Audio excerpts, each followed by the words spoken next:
the ring box set open between them, the diamond catching the restaurant's soft lighting. Marcus's face was full of hope and certainty, and Zara couldn't breathe. "I." The word came out as barely a whisper.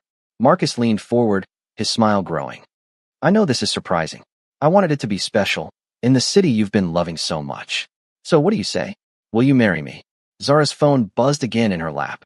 She didn't need to look to know it was Miho. The weight of two choices, two futures, two completely different versions of herself pressed down on her chest. "Marcus, I need to tell you something." His smile faltered slightly. "Okay. How did you confess to betraying someone?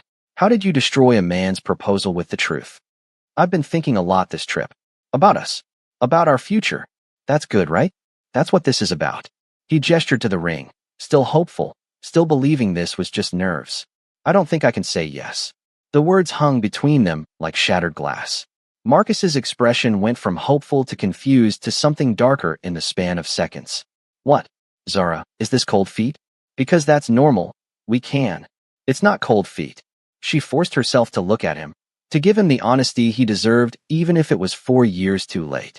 "Marcus, when you asked me what I'd say, I realized I don't know. And that's the answer, isn't it? If I have to think about it, if I'm not immediately sure, then something's wrong. Something's wrong." His voice had an edge now. "We've been together for years. For years, Zara. I've been patient. I've been supportive. I've given you everything. What more do you want?" "I don't know," she whispered, tears streaming down her face. "That's the problem. I don't know what I want, but I know it's not fair to you to say yes when I'm not sure." Marcus closed the ring box with a snap that sounded like a gunshot. "Is there someone else?" The question made her flinch. She should lie, should protect him from that additional pain. But hadn't she lied enough? "I met someone. Here in Seoul." The confession came out broken. "It was one night, I was drunk, and I made a terrible mistake. But Marcus, that's not why I can't say yes. That's just what made me realize I was already unsure before I ever came here." His face went through a series of emotions: shock, hurt, anger, betrayal. He stood abruptly, the chair scraping against the floor. People at nearby tables were starting to stare. "You cheated on me." His voice was low, dangerous. "You came to Seoul, cheated on me, and now you're turning down my proposal because of some random guy you fucked while drunk? It's not about him. It's about me realizing that I've been going through the motions with you. That I care about you, but I don't love you the way I should. That you deserve someone who's absolutely certain, and I'm not that person." "For years," he repeated, his voice breaking now, the anger cracking to reveal the hurt underneath. "4 years of my life. I planned this proposal for weeks. I told my parents I was going to ask you. I bought this ring 3 months ago and carried it around waiting for the perfect moment. And you're telling me it meant nothing?" "It meant something, Marcus. It meant everything at one point. But people change, feelings change, and I should have been honest with you sooner instead of letting it get this far." Tears streamed down Zara's face. "I'm so sorry. You don't deserve this. You deserve someone who doesn't have to think about saying yes." Marcus laughed bitterly, running his hand through his hair. "I thought you were the one. I told everyone you were the one. My mom has already been talking about grandchildren. My dad keeps asking when I'm going to make it official. Do you know how humiliating this is?" "I know. And I'm sorry. But isn't it better to know now than after we're married? After we've built even more of a life together that isn't right? Don't." His voice was sharp. "Don't try to make this sound noble. You cheated on me, Zara. In Seoul. After I told you to have fun, to enjoy yourself. I trusted you completely, and you destroyed that trust for some stranger. I did destroy it, and I have to live with that. But Marcus, even before Seoul, something was wrong. I just didn't want to admit it because admitting it meant disappointing everyone. My parents love you. My friends think we're perfect. It was easier to pretend everything was fine than to face the truth." "What truth?" His eyes were red now, tears threatening. "That you don't love me? That our entire relationship was a lie?" "Not a lie. I did love you in my way. I do care about you. But it's not the kind of love that makes you excited about forever. It's comfortable. It's safe. It's what makes sense on paper. And that's not enough. Not for either of us." Marcus wiped his eyes roughly. "I can't believe this is happening. I flew across the world to surprise you, to give you this perfect moment, and instead I'm getting dumped in a restaurant full of strangers. I'm sorry," she whispered again, knowing the words were inadequate, knowing nothing she could say would make this hurt less. "You're a good man, Marcus. You're going to find someone who loves you without question, someone who's sure. I'm just not that person." He stared at her for a long moment, his jaw working. Then he picked up the ring box, snapped it shut, and put it back in his pocket. I'm going to the hotel, getting my things, and flying home tonight. Don't contact me. Don't call. Don't try to explain or apologize again. We're done. Completely done.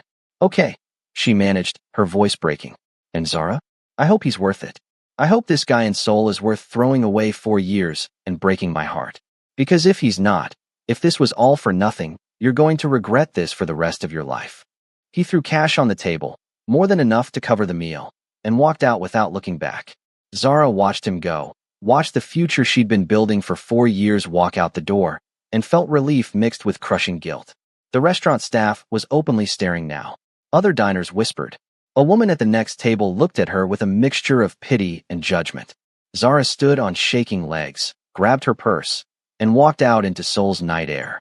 She made it half a block before she had to stop, leaning against a building as sobs racked her body. She'd just destroyed someone. Someone who'd loved her, who'd planned a proposal, who'd flown across the world to surprise her. She was the villain of this story, and she deserved every bit of judgment coming her way. Her phone buzzed. Miho, where are you? She shouldn't respond. Shouldn't run from Marcus straight into the arms of the man who'd catalyzed this disaster. Running from one man to another made her exactly the kind of person she hated. But her fingers moved anyway, desperate for someone who might understand. Bella Vista Restaurant. Marcus just left. I said no. 3 dots appeared immediately. Then, stay there. I'm coming. She should have said no. Should have told him she needed space. Instead, she slid down the wall and sat on the sidewalk, not caring about her dress or how she looked, just trying to breathe through the guilt and relief and confusion.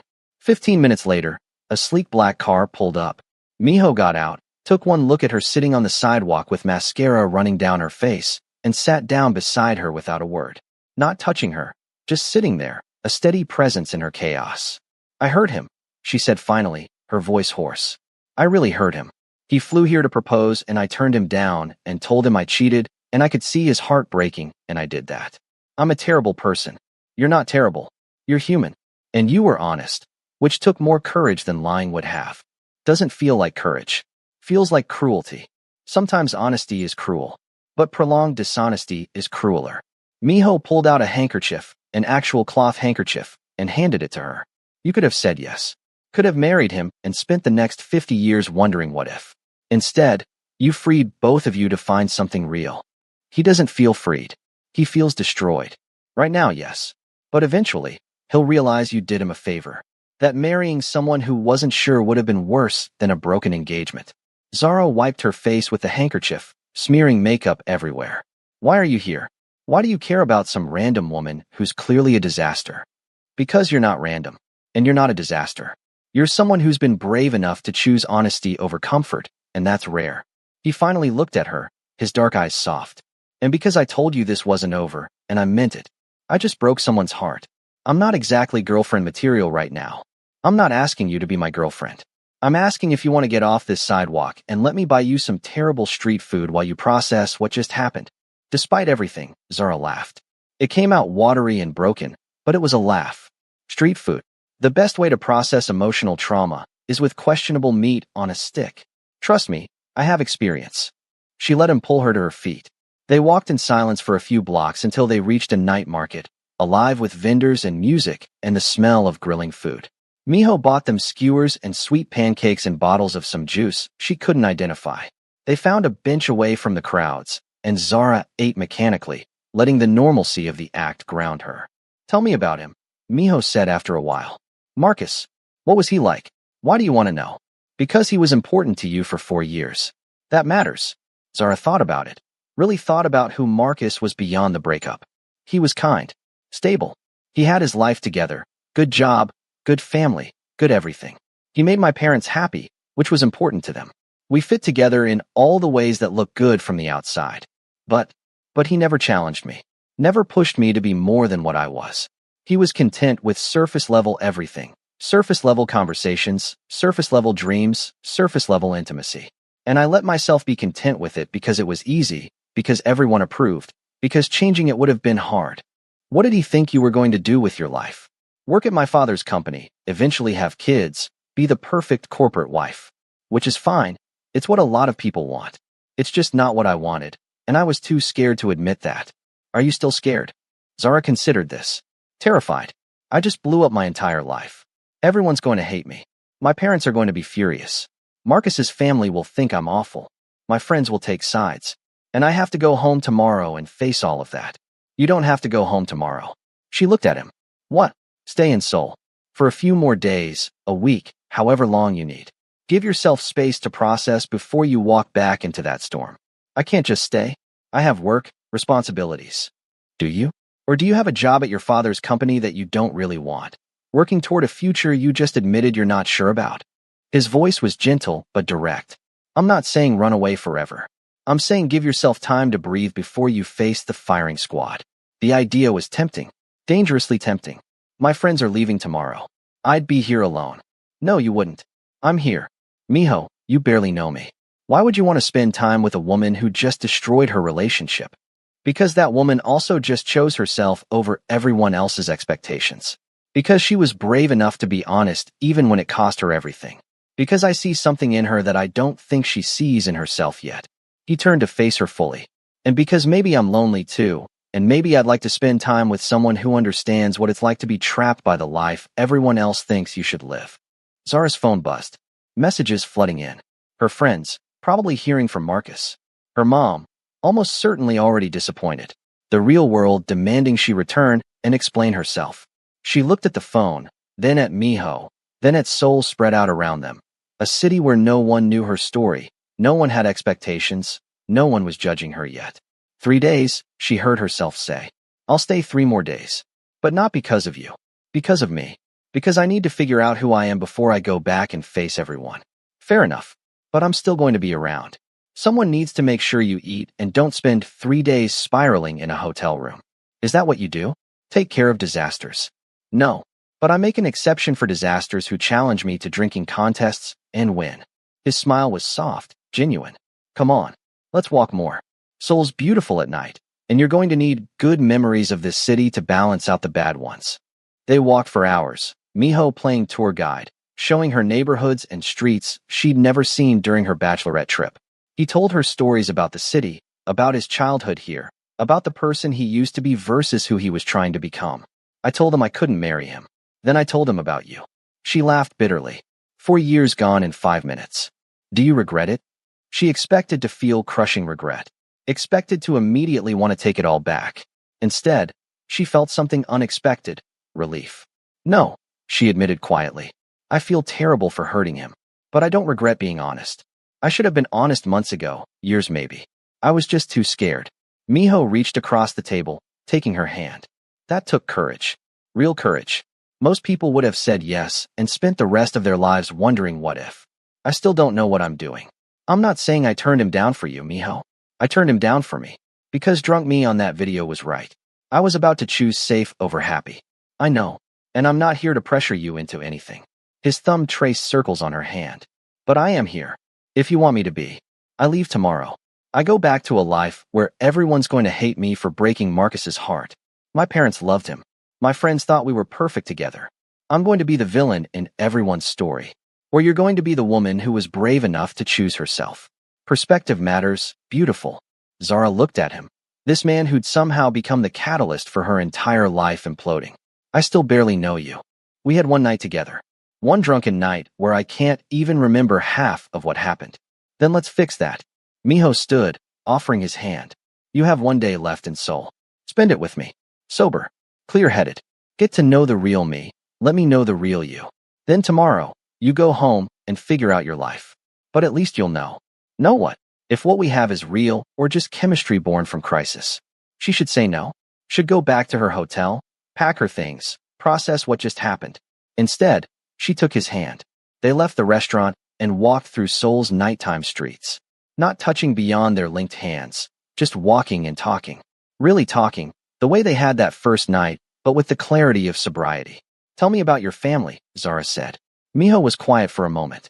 My father built an empire, legal and illegal. He wanted me to take over, to continue his legacy.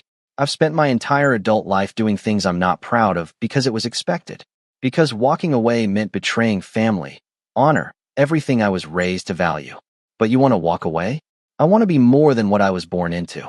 That's why I'm in therapy, why I'm trying to find a way out that doesn't get me killed. It's complicated and dangerous, and some days I don't know if it's even possible. But I keep trying. That's brave. Most people just accept the life they're given. Like you were accepting Marcus?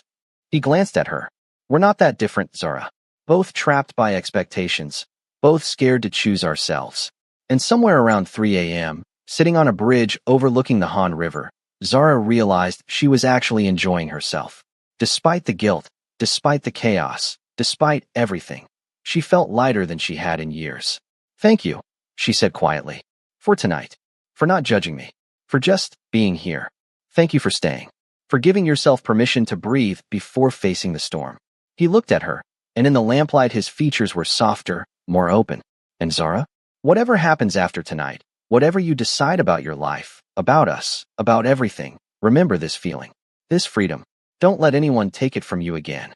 She nodded, tears threatening again, but for different reasons this time. I won't. I promise. He drove her back to her hotel as the sun started to rise. In the lobby, they stood facing each other, the exhaustion of the emotional night catching up with both of them. Get some sleep, Miho said. Then call me when you wake up. We'll figure out the next 3 days together. Together, she repeated, testing the word. That sounds nice. It does. He reached out, tucked a strand of hair behind her ear. Sleep well, beautiful. Tomorrow's going to be better. She went upstairs, collapsed into bed, and slept for 12 hours straight. The next 3 days were a blur of discovery and healing.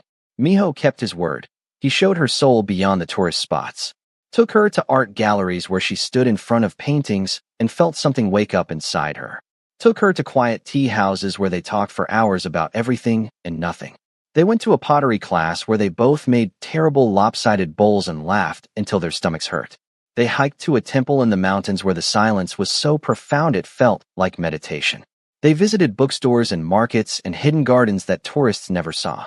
And slowly, Zara started to remember who she used to be.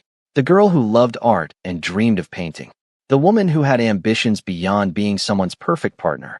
The person she'd buried under expectations and obligation. On the second night, sitting in a tiny restaurant that served the best bibimbap she'd ever tasted, Miho asked her about her art. You mentioned you wanted to paint, he said. What happened to that dream? Zara picked at her food, memories flooding back.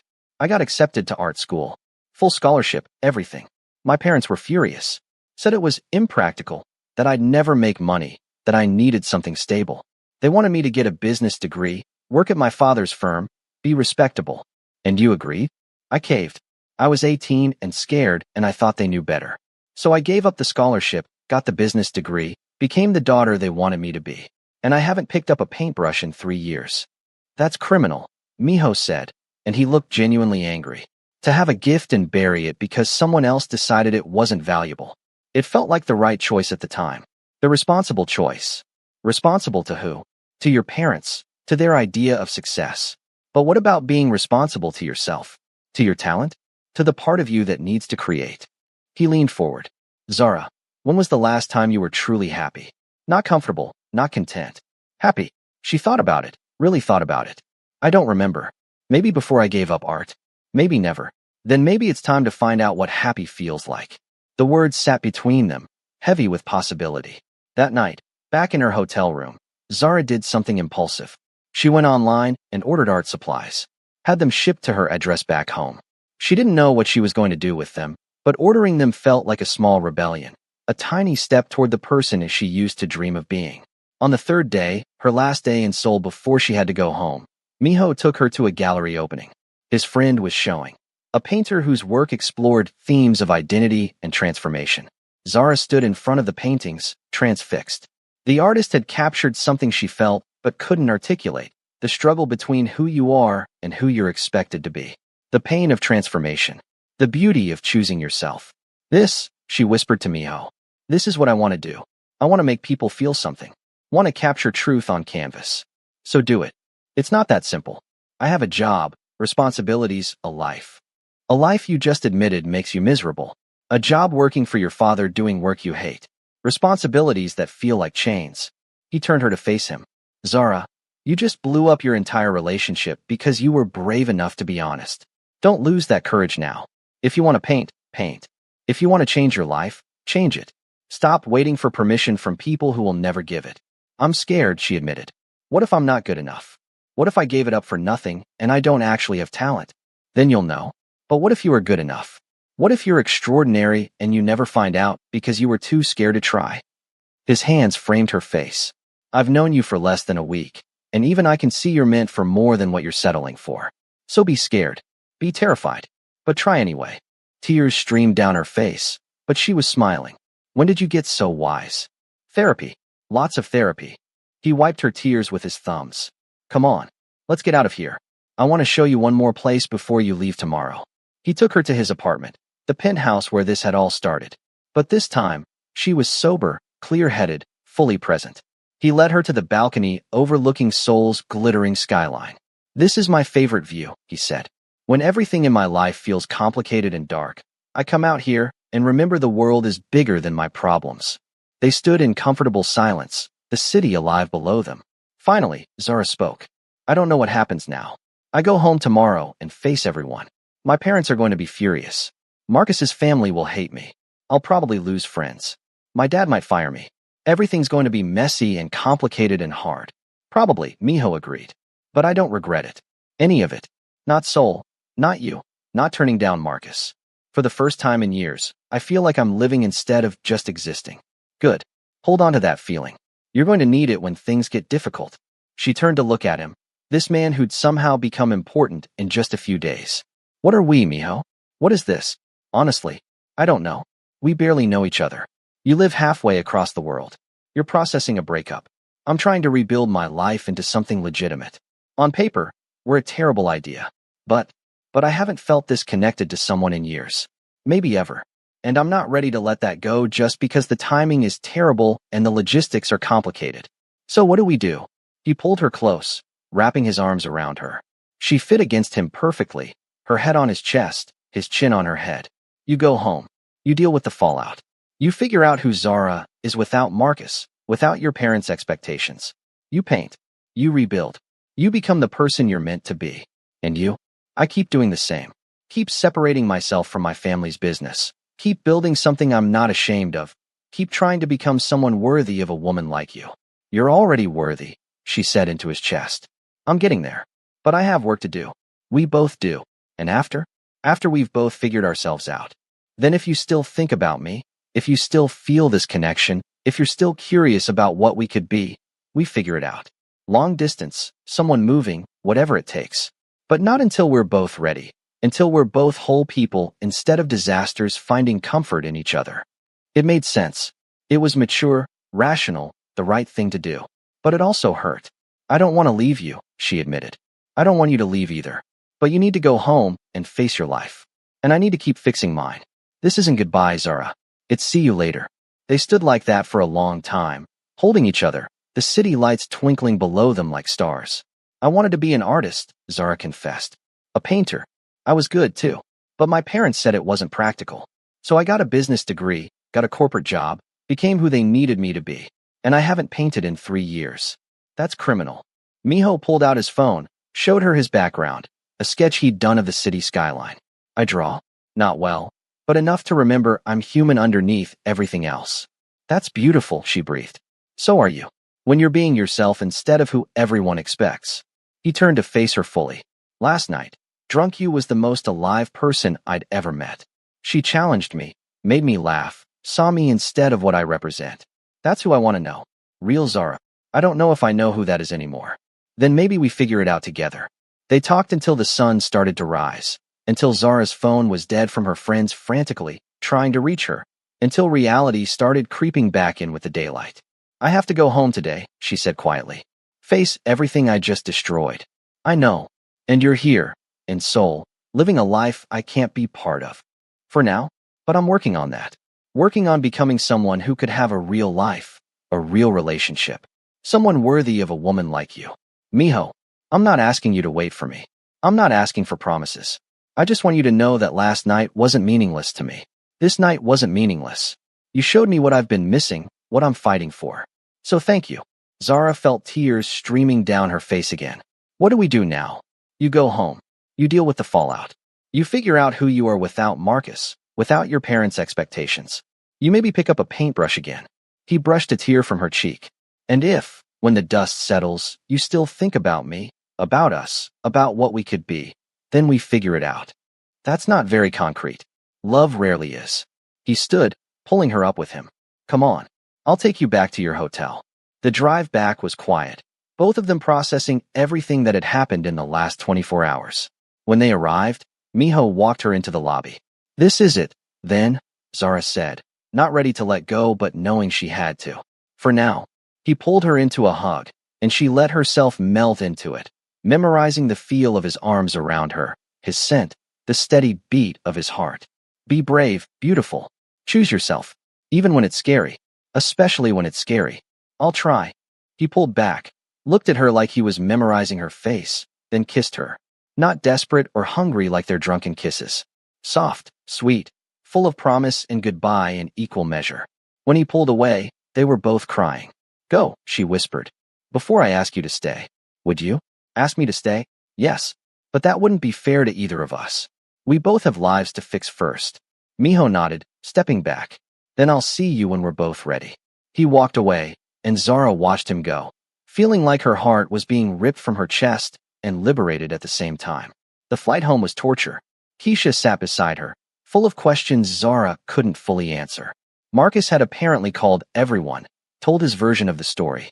By the time she landed, her phone exploded with messages. Her mother, how could you do this to Marcus? He's devastated. Her father, we need to talk. This behavior is unacceptable. Her friends, various versions of shock, disappointment, and in Keisha's case, cautious support.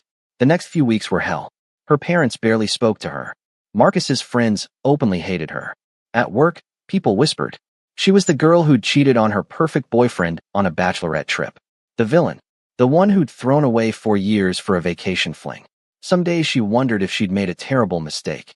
If she should have just said yes to Marcus and lived the life everyone expected. But then she'd remember that video. Drunk her telling her to be brave. Miho telling her she deserved to feel alive. And she'd remember that she'd made the right choice, even if it was the hard one. A month after Seoul, Zara did something she hadn't done in 3 years. She bought art supplies, set up an easel in her apartment, and painted. At first, her hands were stiff, uncertain. But slowly, the muscle memory returned. The joy of creating something from nothing. The honesty of putting her emotions on canvas. She painted Seoul's skyline at night. The park where she and Miho had talked until sunrise. The moment Marcus had opened the ring box. Her own face, split between who she was and who she pretended to be. Her apartment became a gallery of her emotional processing, and slowly, she started to feel like herself again. Real Zara, not the version she'd been performing for everyone else. She quit her corporate job. Her parents were horrified, but Zara was done living for their approval. She got a job at a local gallery, started showing her own work at small exhibitions. It wasn't lucrative, wasn't stable, wasn't what anyone expected. It was perfect. 3 months after Seoul, her phone buzzed with an international number. Her heart stopped, but it wasn't Miho. It was a gallery owner in Seoul.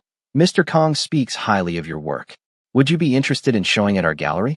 We have an opening in 6 months for an exhibition on modern perspectives of duality. Zara stared at the message. Miho. He'd somehow seen her work, made this connection, created this opportunity. The email included a contract, terms, everything she'd need to spend a month in Seoul preparing for the show. She should say no. Should stay in her new but still fragile life. Should avoid the complication of seeing Miho again. Instead, she typed, I'm interested. Send me the details. If you're screaming right now, drop a comment below telling me if Zara should go back to Seoul or stay home and protect her peace. Hit that subscribe button because I'm not telling you if they end up together. You'll have to wait for part 3 to find out if this story has a happy ending. And trust me, what happens when she goes back to Seoul? You won't believe it. 6 months later, Zara stood in a Seoul gallery, her paintings on the walls around her. The exhibition was called Two Selves and explored the duality of who we are versus who we pretend to be. Critics loved it. Collectors were interested. It was the biggest professional moment of her life. And Miho was there. He stood across the gallery, more handsome than she remembered, watching her with those intense eyes that saw everything. He'd changed too, looked lighter somehow, less burdened. He'd shaved, gotten a new haircut, wore a simple black suit instead of the expensive designer clothes he'd worn before. Their eyes met across the crowded room, and it was like no time had passed at all. He didn't approach immediately. Let her do her interviews, talk to collectors, play her part. But she felt his presence the entire time, a magnetic pull she couldn't ignore. Finally, when the crowd had thinned and only a few people remained, he walked over. Congratulations. Your work is extraordinary. Thank you. And thank you for the connection. I know you made this happen. I made an introduction. Your talent did the rest. He gestured to a painting of Seoul's skyline, the one she'd done from memory. I have that view from my apartment. I know. I was painting from memory. Good memories, I hope. Complicated memories. But yes, good ones. She turned to face him fully. You look different. Good different. I got out. Not completely, not easily, but I'm out of the family business. Working legitimate ventures now, trying to make amends for past mistakes. It's been. He paused, searching for words. Hard, but worth it. I'm proud of you. I'm proud of you too. You chose yourself. That takes courage most people never find. They stood there, surrounded by her art, by physical proof of her transformation. 6 months ago, she'd been a woman trapped in a life she didn't choose. Now she was an artist, living authentically, brave enough to have walked away from safety in pursuit of truth. Why did you really help me get this exhibition? Zara asked quietly. Because I wanted to see you again. Because I needed to know if what we had was real or just a beautiful moment born from crisis. And because I promised myself that if I was going to pursue you, really pursue you, I needed to be someone worthy of it. Not a criminal. A man. A real man with a real life. And are you? That man. I'm trying to be. Every day. He stepped closer. But I'm also not going to pretend I haven't thought about you every single day since you left. That I haven't wanted to call you, text you, fly to you. I gave you space because you needed it. But now you're here, and I need to know. Did you think about me too? Zara's eyes filled with tears. Every day? Every single day. And I painted you. I painted Seoul. I painted that night, that morning, every moment we shared. You're all over these walls, Miho. You're in every brushstroke. His hand came up to cup her face. What does that mean for us? I don't know. We're still complicated. You're here. I'm building a life there. We barely know each other in the real world, away from crisis and intensity. This could be a disaster. Or it could be extraordinary. His thumb brushed her cheek. I'm willing to find out if you are. No expectations, no pressure. Just two people seeing if what they have is real. Zara looked at him. This man who'd been the catalyst for her entire life changing. Who'd challenged her to be brave when she wanted to be safe. Who'd somehow become the measuring stick for what she deserved in a relationship. I'm terrified, she admitted. Good. That means it matters. What if we're terrible together? What if this whole thing was just crisis chemistry and there's nothing underneath? Then we figure that out. But what if we're not? What if we're extraordinary together? Aren't you curious enough to find out? She was. God help her, she was. 1 month, she said. I'm here for 1 month for this exhibition. Let's spend it getting to know each other for real. Sober, clear-headed, no crisis. Just us. And at the end, we'll know. And if we're good together, then we figure out the logistics. Long distance, someone moving, I don't know. But we figure it out. And if we're not, then we got closure. And we both move forward knowing we tried. Miho smiled, and it transformed his entire face. I can work with that. 1 month to prove we're more than a moment. 1 month, she agreed. He leaned down and kissed her, and it was like coming home and jumping off a cliff at the same time. Terrifying and perfect and full of possibility. When they pulled apart, both breathless, he whispered against her lips. Fair warning. I plan to make this the best month of your life. Pretty confident. I learned from the best. A woman who challenged me to a drinking contest and won. Zara laughed, really laughed, for the first time in months. You're never letting that go, are you? Never. That's the night that changed my life. Mine too, she admitted softly. For better or worse, mine too. Over the next month, they did exactly what they promised. They got to know each other in the daylight, in normal situations, without alcohol or crisis clouding their judgment. They went to museums and argued about art. They cooked together in his apartment and discovered they both burned rice. They walked through neighborhoods and parks, talking about everything and nothing. They met each other's friends, navigated cultural differences, learned each other's quirks and flaws and favorite things. It wasn't always perfect. They argued about Miho's lingering connections to his past, about Zara's tendency to run when things got intense, about what a future might look like when their lives were continents apart. But they also laughed.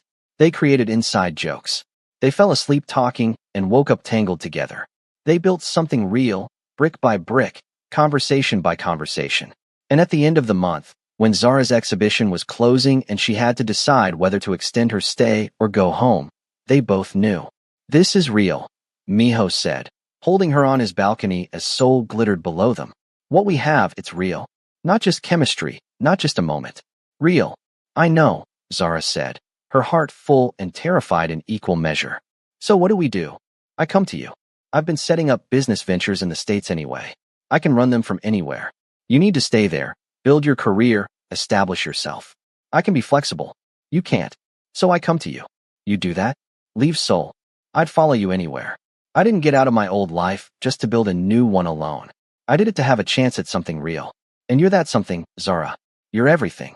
She turned in his arms, looking up at him with tears streaming down her face. I love you. I don't know when it happened, but I love you. I love you too. Have since the night you challenged me to a drinking contest and made me feel human for the first time in years. They kissed as the sun set over Seoul, and Zara felt something she'd never felt before, certainty. The kind of certainty that meant even when things got hard, even when logistics were complicated, even when people didn't understand, she'd figure it out because this man was worth fighting for. Comment together if you're crying happy tears right now, and smash that subscribe button because yes, there's going to be a part 3. Because moving to another country for love? That's a whole new adventure with its own complications. And trust me, Miho's past isn't done with him yet. But that's a story for another day. For now, know this, Zara chose herself. And in choosing herself, she found someone who chose her right back. And sometimes, the wrong room at the wrong time is actually the right room at exactly the right time. The end. Or maybe just the beginning.